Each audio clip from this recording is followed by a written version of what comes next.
골로새서 강의 11번째 시간입니다.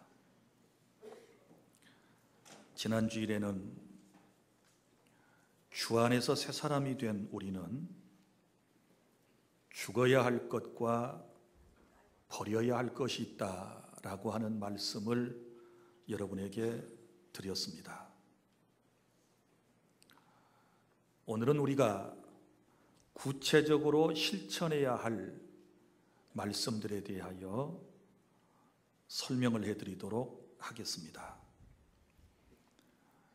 본문에서 예수님을 믿고 구원받은 우리에 대한 설명이 먼저 나옵니다. 12절. 그러므로 너희는 하나님이 택하사 거룩하고 사랑받는 자처럼, 이렇게 말씀을 하고 있습니다. 여기 보면 우리를 하나님이 택하셨다, 이렇게 말씀을 합니다. 구원은 하나님의 선택에서부터 시작이 됩니다. 그리고 우리를 구원하신 이후에 우리를 거룩하게 만드셨습니다. 그래서 구원받은 사람을 성도라고 말하는 것이고, 그리고 또한 계속해서 끊임없는 사랑을 받는 사람이다 라고 말씀을 하고 있습니다. 곧 하나님의 성품을 따라 새 사람이 된 성도는 하나님의 성품을 받아 살아가야 하는 것입니다. 그래서 오늘 본문에 보면 우리가 입어야 할 옷 5가지, 곧 그리스도의 성품에 관련된 말씀이 기록되어 있습니다. 자, 하나씩 살펴보도록 하겠습니다. 맨 먼저 나오는 것은 긍휼입니다. 긍휼과 그랬습니다. 우리가 가져야 할 첫 번째 성품이 긍휼이라고 하는 것인데, 이것은 동정 어린 마음, 그리고 자비로운 마음을 말씀을 하는 것입니다. 그 다음에 두 번째가 자비라고 하는 마음이 나옵니다. 자비라고 하는 것은 친절, 그리고 상냥함을 말씀을 하고 있습니다. 우리 그리스도인들에게 친절함이 있어야 합니다. 우리 모두에게 상냥함이 있어야 한다라고 하는 말씀입니다. 그 다음에 세 번째 덕목이 나오는데, 그것은 겸손입니다. 여기 보면 겸손은 그리스도의 성품이죠. 나는 마음이 온유하고 겸손하니, 이렇게 말씀을 하셨지 않았습니까? 그래서 그리스도와 타인을 섬기는 겸손이 우리에게 있어야 하는 것이고, 겸손은 기독교의 최고의 미덕이라고 하는 사실을 여러분이 기억하시기를 바랍니다. 그 다음에는 온유가 나옵니다. 온유함. 자, 여기서 온유함이라고 하는 것은 단순한 연약함이 아닌 자신의 성질과 생각을 내려놓고 하나님의 일하심을 믿고 바라며 조용히 기다리는 마음을 온유라고 말씀을 하고 있습니다. 그 다음에 5번째 마음은 오래 참음입니다. 여기서 오래 참는다라고 하는 것은 그냥 모든 것을 참는다라는 뜻이 아니고, 자신에게 잘못한 사람에 대하여 쉽게 그리고 성급히 보복하지 않고 견디는 마음을 오래 참음이라고 말할 수 있습니다. 자, 이 5가지 성품은 우리 그리스도인들이 가져야 할 인격을 말한다는 것을 여러분이 기억해 주시기를 바랍니다. 자, 긍휼과 자비와 겸손과 온유와 오래 참음을 우리는 마음속에 늘 간직하고 이제 새 사람이 되었기 때문에 2가지를 실천해야 되는데, 오늘 말씀에 보면 우리가 실천해야 할 2가지가 나와 있습니다. 자, 첫째는 서로 용서해야 하는 것입니다. 13절 다 함께 낭독합니다. 시작. 누가 누구에게 불만이 있거든 서로 용납하여 피차 용서하되 주께서 너희를 용서하신 것 같이 너희도 그리하고. 아멘. 자, 사람이 세상을 살다 보면 서로에게 불만이 있을 수 있습니다. 인간관계 속에서 불평거리 또 책망거리가 있을 수 있는 것이지요. 그래서 누가 누구에게 불만이 있거든, 옛날 성경에는 혐의가 있거든 이렇게 되어 있었는데 이제 불만이라고 하는 단어로 바꾸어서 번역을 했습니다. 누가 누구에게 불만이 있거든. 여러분들은 누구에게 불만이 있습니까? 가정에서도 불만이 있을 수 있습니다. 아내는 남편에게, 남편은 아내에게 불만이 있을 수 있고, 자녀는 부모에게, 부모는 자식에게 불만이 있을 수 있습니다.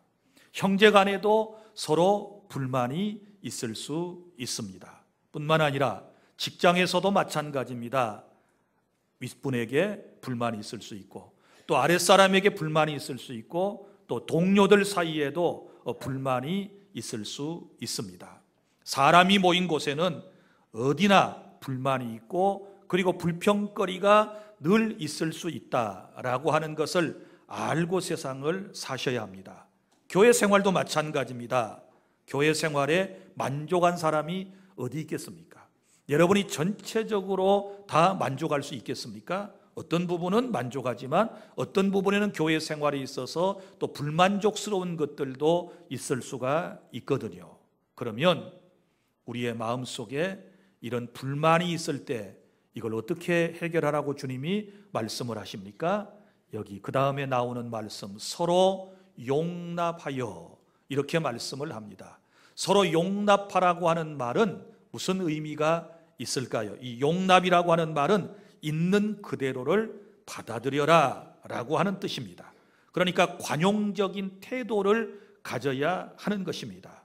자, 불만족스럽다고 그래서 내 의사를 다 표현하고 내 생각을 관철시키려고 한다면 그 공동체에서는 다툼이 일어날 수밖에 없는 것이지요.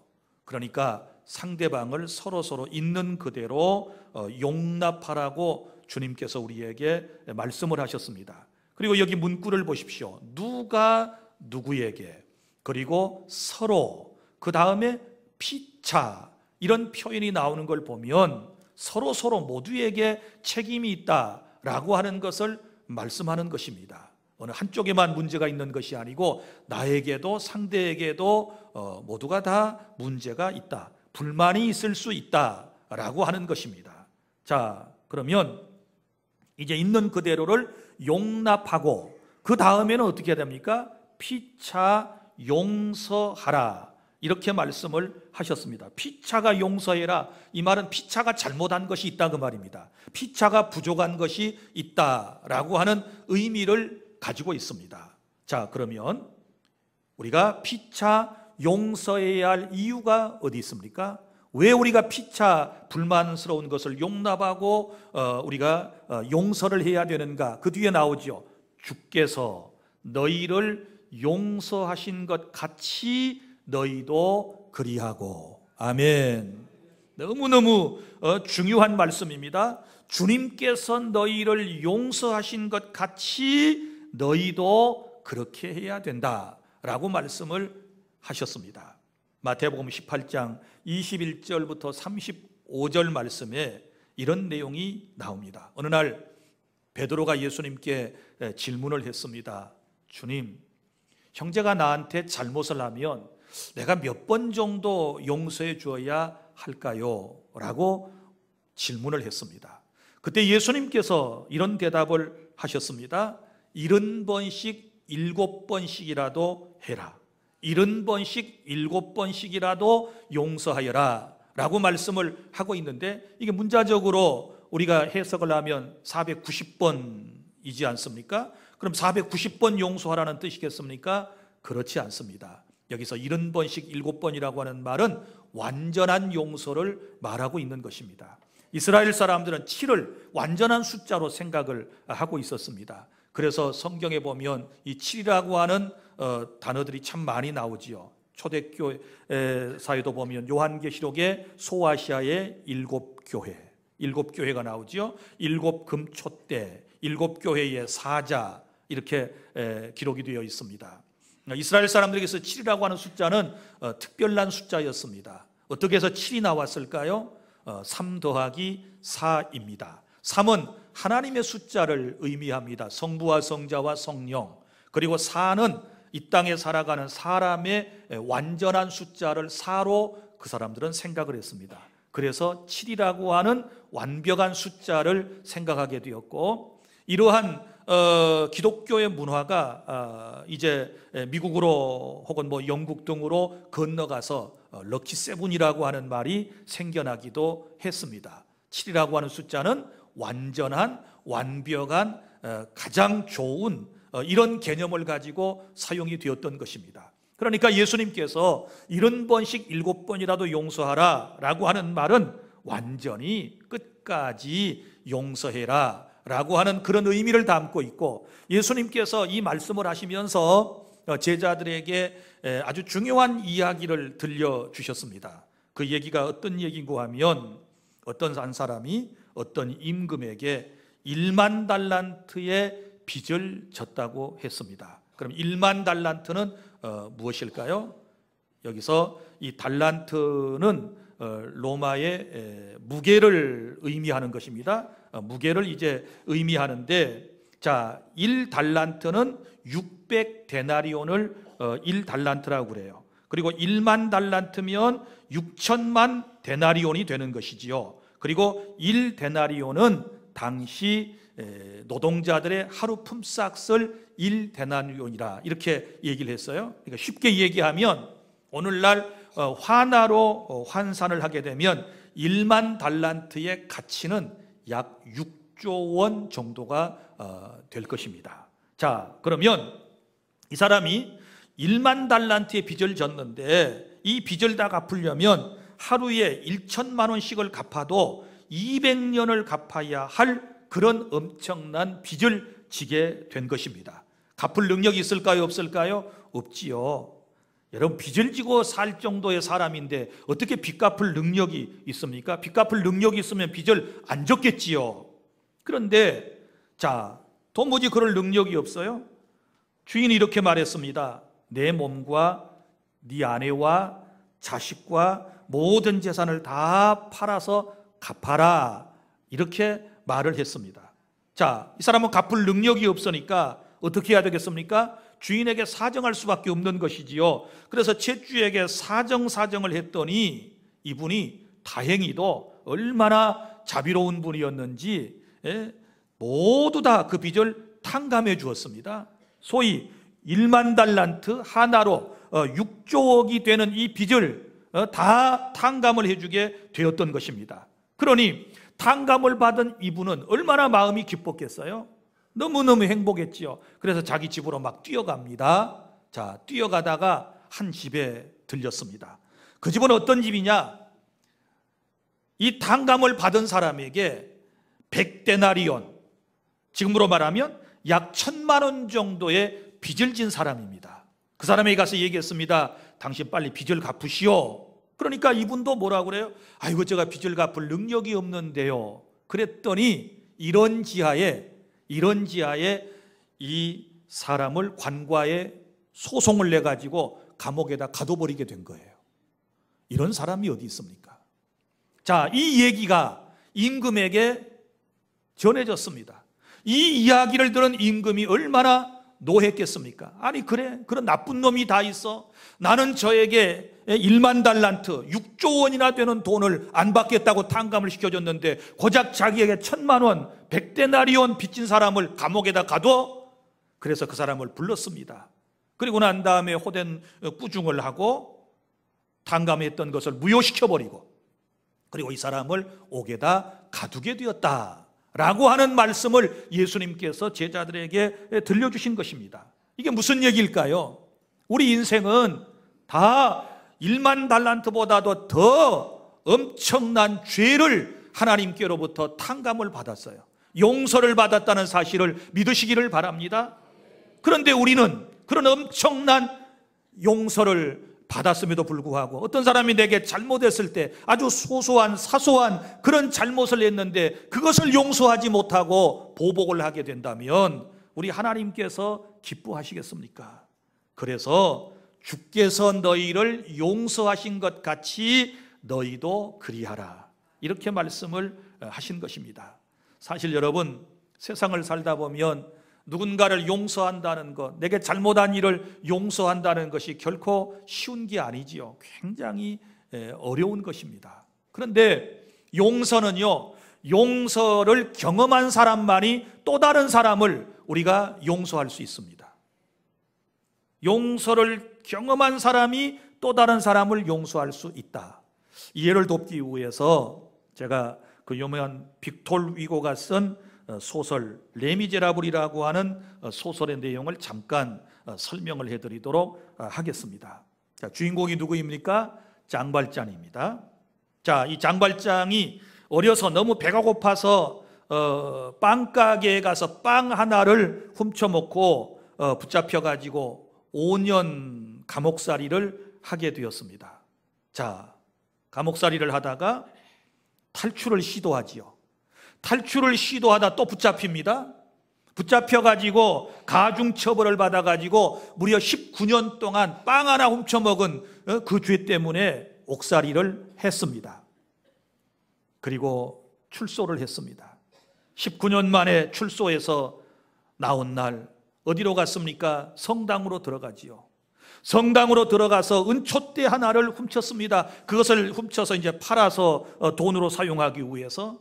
그런데 훔쳐 가지고 나오다가 경찰에게 붙잡히지 않습니까? 자, 그 경찰이 장발장을 붙잡아서 성당에 데려갔습니다. 이제 확인을 해야 되니까. 그때에 신부님이 그 모습을 보며 환하게 웃습니다. 아니, 내가 당신한테 은촛대를 주었는데 그걸 왜 다시 가져옵니까? 내가 가져가라고 했지 않소? 하고 돌려보냅니다. 자, 경찰이 어떡합니까?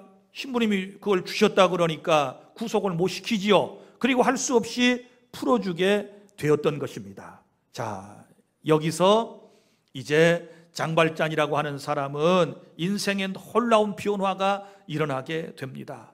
그래서 이제 선한 일을 많이 하게 되지요. 착한 일을 많이 하고 시민들의 마음을 얻게 됩니다. 나중에는 이 장발장이 시장이 되지 않습니까? 시장이 됐어요.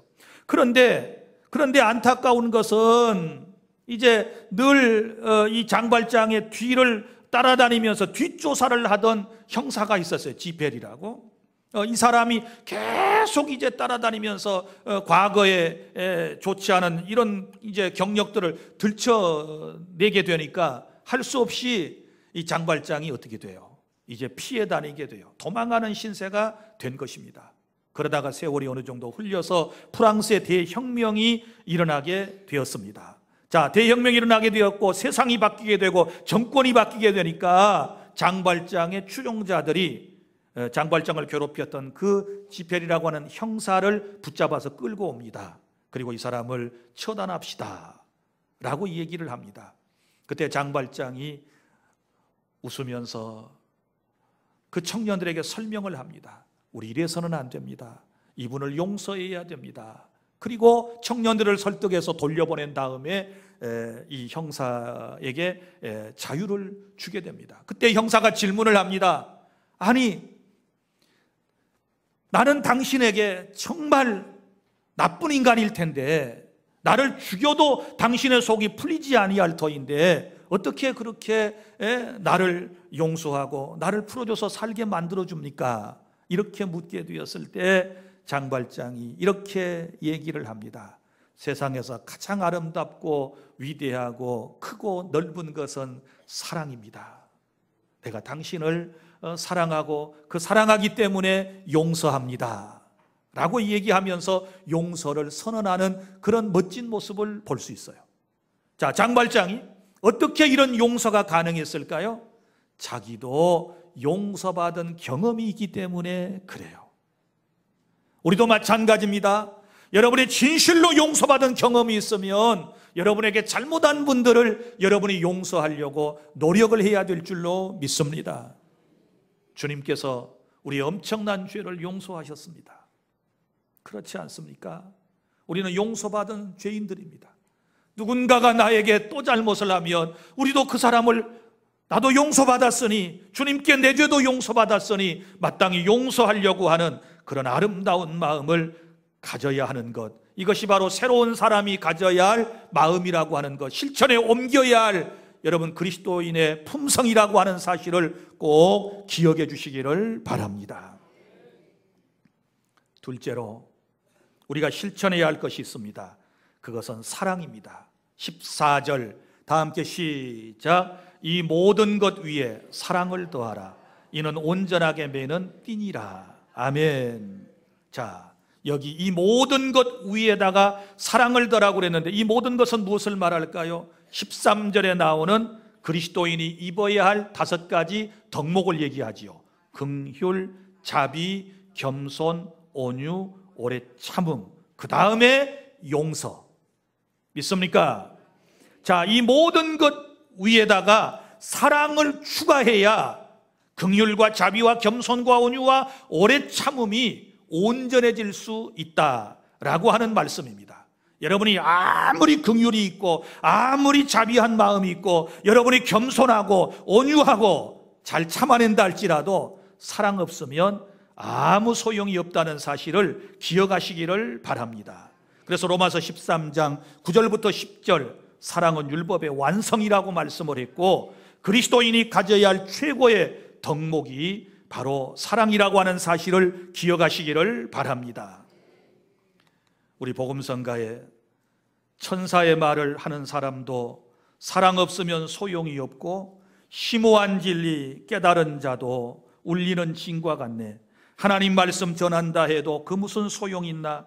사랑 없으면 소용이 없고 아무것도 아닙니다. 모든 것 위에다가 사랑을 더하셔야 합니다. 여러분이 예배하며 하나님을 사랑하는 마음이 없으면 아무 소용 없습니다. 제가 지금 여러분들에게 하나님의 말씀을 전해도 주님의 사랑으로 전하지 아니하면 아무런 소용이 없습니다. 여러분이 구제하고 남을 도와주고 선한 일을 아무리 많이 하는 것처럼 보여도 사랑 없으면 소용이 없습니다.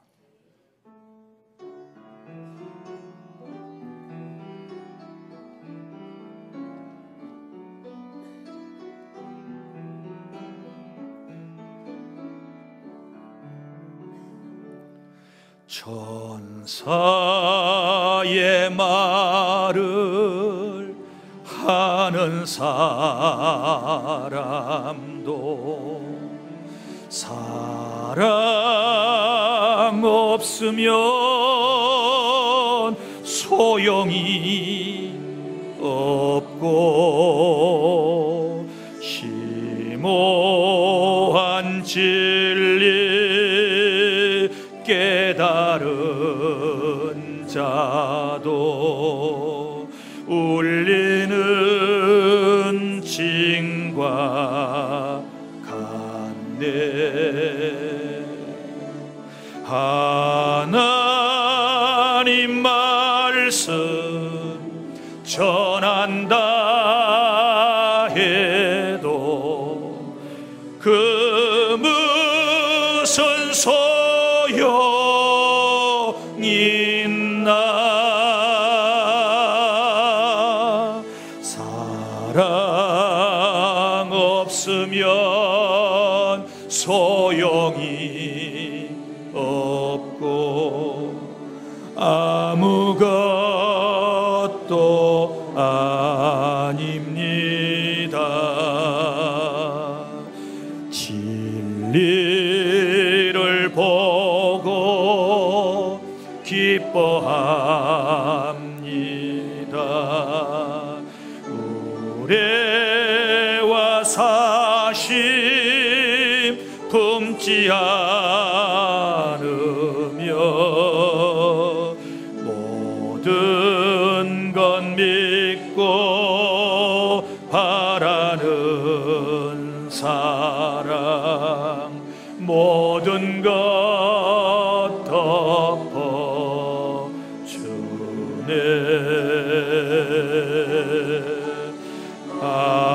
하나님 말씀 전한다 해도 그 무슨 소용이 있나? 사랑 없으면 소용이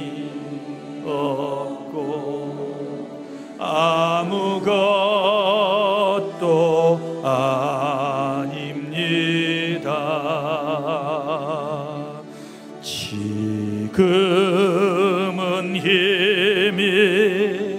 희미하게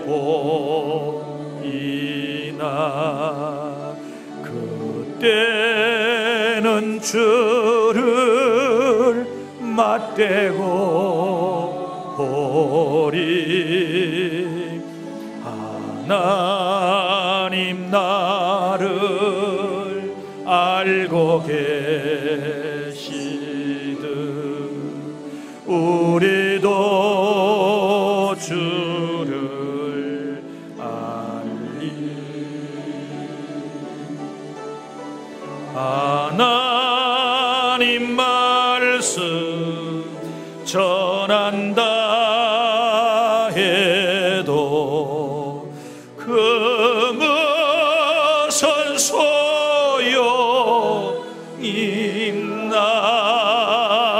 소용있나 사랑 없으면 소용이 없고 아무것도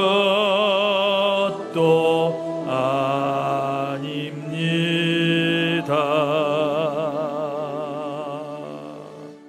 사랑하는 여러분, 다시 말합니다.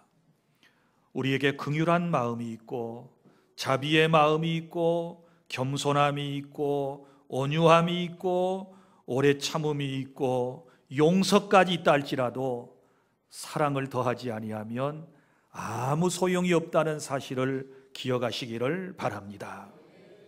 또한 오늘 14절에 이 모든 것 위에 사랑을 더하라 이는 온전하게 매는 띠니라 이렇게 말씀을 했습니다. 자, 여기 온전하게 매는 띠가 사랑이다 이렇게 말씀을 했는데 여러분이 고대 근동 지방에 살던 사람들의 옷차림에 대하여 생각해 볼 필요가 있습니다. 지금의 옷은 지퍼나 단추나 그리고 고급 허리띠 등으로 고정을 시켜서 우리가 옷차림을 하지 않습니까? 그런데 고대의 옷들은 띠를 메어야 완전한 의복이 될 수 있었습니다. 마치 우리의 한복과도 같아서 옷을 입게 되면 반드시 이것을 단정하게 하기 위해서 너풀거리지 않게 하기 위해서 뭘 묶어야 됩니까? 띠로 묶어야만 했던 것입니다. 자, 마찬가지입니다. 우리가 모든 것을 다 행했을지라도 요 사랑의 띠로 묶어지지 않게 되면 그것은 온전한 사랑이 될 수 없다라고 하는 것을 우리에게 말씀을 하고 있습니다. 이런 얘기입니다. 여러분이 누군가를 용서하고 누군가를 정말 그 사람이 지은 모든 죄를 다 용서해버리고 잊어버리는 정도가 아니라 여기에 사랑까지 더해야 하고 그리고 사랑을 더하고 난 이후에 더 한 가지 우리가 해야 할 것이 있는데 그것은 바로 그의 안타까운 처지까지도 돌보아주는 것이 중요하다라고 하는 말씀입니다. 무슨 얘기인가 하면 이런 얘기예요. 우리는 용서한다 그러면 그의 잘못을 잊어버리는 것까지 하고 끝나요. 잊어버리겠어.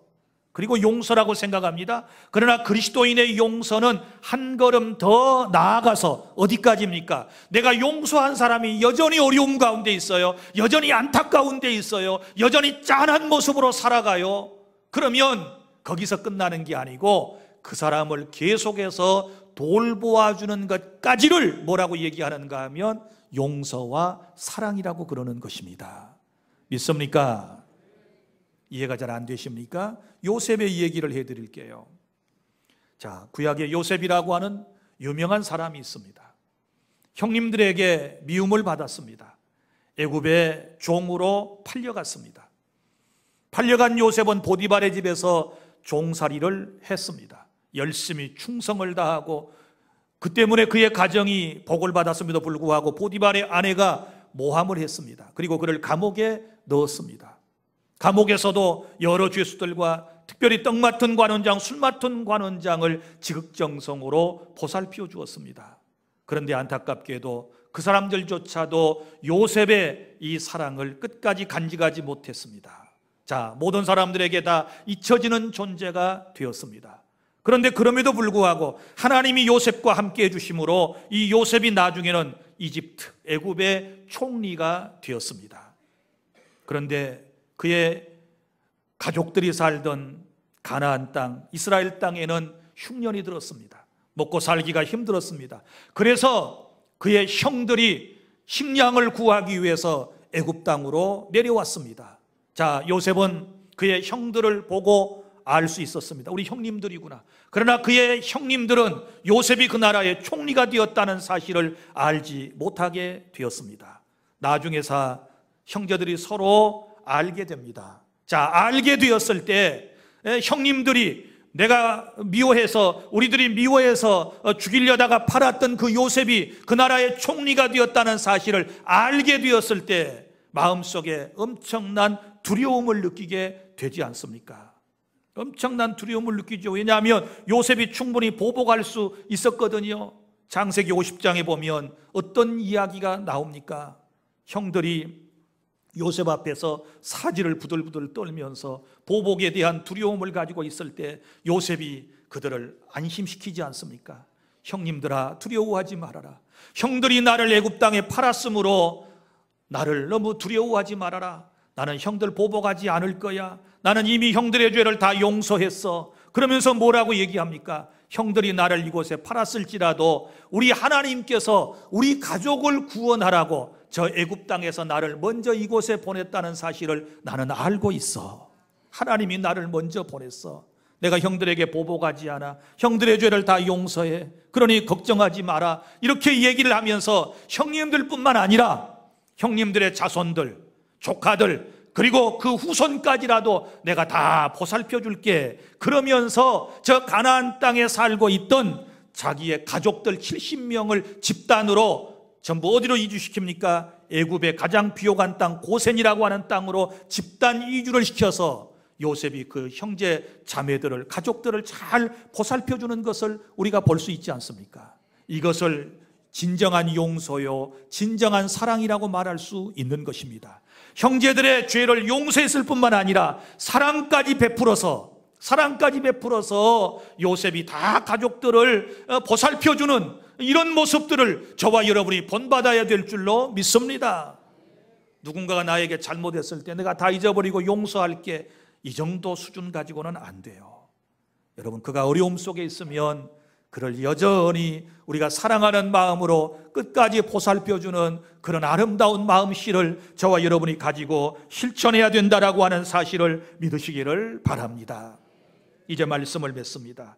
사랑하는 성도 여러분, 지난 시간에는 우리가 성도가 버려야 할 옛 성품과 행실에 대해서 말씀을 드렸습니다. 그래서 죽여야 할 것이 있고 그리고 벗어야 할 것이 있다, 이렇게 말씀을 드린 것을 여러분이 기억하실는지 모르겠습니다. 그런데 오늘 말씀에는 이제 입고 12절 맨 끝에 입고 그랬지요. 자, 여러분, 벗고 입는다, 이 의미를 다시 한번 기억해 주십시오. 제가 지난 시간에 여러분들에게 요한복음 11장에 나사로에 대한 얘기를 하면서 나사로가 병들어 죽게 되었을 때는 수의를 입었다. 그러나 예수님이 와야 다시 살게 되었을 때는 수의는 벗고 새로운 옷을 입었다 라고 하는 말씀을 드렸습니다. 우리가 허물과 죄로 죽었을 때 거듭나기 전에는 죄를 짓고 구습을 쫓아 살았지만 예수 그리스도를 통하여 새 생명을 얻었으면 이제는 수의와 같은 옛날의 모든 구습은, 죄악된 것은 다 벗어버리고 예수 그리스도의 의의 옷을 입어야 된다고 말씀을 하셨는데, 그 입어야 할 옷이 여기 5가지: 긍휼, 자비, 겸손, 온유, 오래 참음으로 옷 입는 시간이 될 수 있기를 바랍니다. 자, 그리고 이제 우리가 이 5가지 성품을 옷 입었으면 2가지를 실천해야 된다라고 하는 말씀을 드렸는데, 첫째가 바로 서로 용서하며 살아가는 것이라고 했습니다. 우리가 우리에게 죄 지은 자를 용서해야 돼요. 주님께서 나의 죄를 용서하신 것처럼 우리가 기꺼이 용서해 주시기를 바랍니다. 그리고 한 걸음 더 나아가서 용서한 이후에 사랑으로 돌보아 주기까지 하는 것이 주님이 기뻐하시는 우리의 삶의 태도라고 하는 것을 기억하고, 우리 모두 사랑을 더해 가시고 사랑으로 온전하게 띠를 메어서 우리가 정말 주님 보실 때에 아름다운 하나님의 백성으로서의 삶을 살아가는 저와 여러분이 다 될 수 있기를 바랍니다. 기도하겠습니다.